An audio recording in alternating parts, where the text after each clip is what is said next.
છે તે બદલ હું આપ સૌને ખૂબ ખૂબ અભિનંદન આપું છું।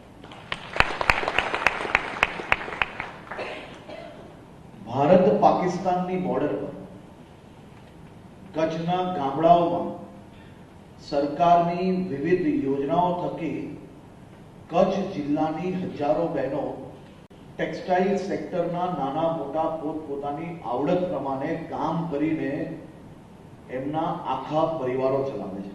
એવા હજારો લાખો દાખલા।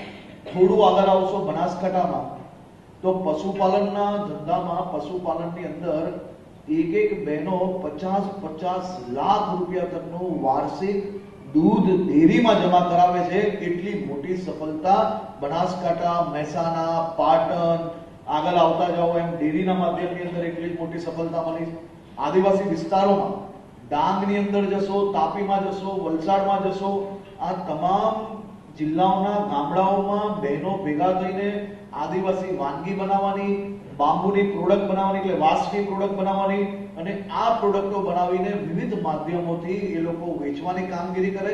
સરકારના આદિજાતિ વિભાગ દ્વારા, ફોરેસ્ટ વિભાગ દ્વારા આ લોકોનું સંકલન કરીને આ બહેનોને પ્રોત્સાહન આપવામાં આવે છે, પ્લેટફોર્મ આપવામાં આવે છે। તે થકી ત્યાં આદિવાસી વિસ્તારમાં બી રહીને આ બહેનો ખૂબ સારી આવક કરી શકે છે। માત્ર વિષય છે આ દિશામાં વિચારવાનો, આ દિશામાં એક પગલું આગળ કરવાનું। આપણે સૌ લોકો ખૂબ સારી રીતે જાણીએ છીએ કે આપણા સમાજમાં જે વર્ષોથી રૂઢિચુસ્ત સમાજ છે, ગામોની અંદર આજે બી જૂના વિચારો જોડે અનેક લોકો પોતે કંઈ નથી કરતા, એ બીજા કોઈ બહેનો કોઈ કામ કરે તો એની વાતો કરવી, મજાક ઉડાવવી, 12-5 બહેનોને ભેગા કરીને એની ટીકા કઈ રીતે કરવી એનો હંમેશા પ્રયત્ન કરતા હોય છે। પરંતુ શરૂઆત કોઈ બીએ કરવી પડશે અને એ શરૂઆત કરનાર વ્યક્તિ જ ગામની અંદર વર્ષો તક એમને યાદ રાખશે કે ના આ બેને કામ ચાલુ કરેલું, એની પાછળ પાછળ બીજા બધા બહેનોએ કામ ચાલુ કર્યું। લોકો શું વાત કરે છે એની ચિંતા કરશો તો તમે ક્યારેય સફળ નહીં થાઓ। લોકોની વાતની ચિંતા છોડીને આપણે જે દિશામાં કામ નક્કી કર્યું છે એ દિશાની કામગીરીમાં આપણે સફળતા કઈ રીતે પ્રાપ્ત કરી શકીએ છીએ તે દિશામાં માત્ર વિચાર નહીં પરંતુ મહેનત જોડે આપણે આવનારા દિવસોમાં આ કામગીરીને આગળ વધારવાની છે।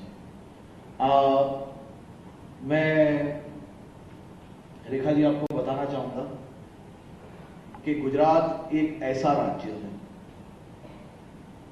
गुजरात एक ऐसा राज्य है जहां महिलाओं को न्याय दिलाने में गुजरात सरकार को फास्ट ट्रैक माध्यम से देश के कोई भी राज्य कंपैरिजन में भी आसपास में नहीं आ सकते। मैं कल ही पोक्सो केसेस के रिव्यू ले रहा था।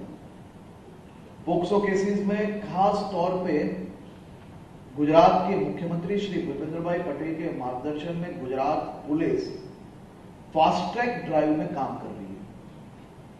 पोक्सो की घटना बनते ही, एफआईआर दर्ज होते ही गुजरात ने कई किस्सों में मात्र 24 घंटे के अंदर चार्जशीट की है। मात्र 24 घंटे में चार्जशीट की इतनी नहीं, 24 घंटे में जो चार्जशीट की है उसमें कुछ ही महीनों में जो रेपिस्ट थे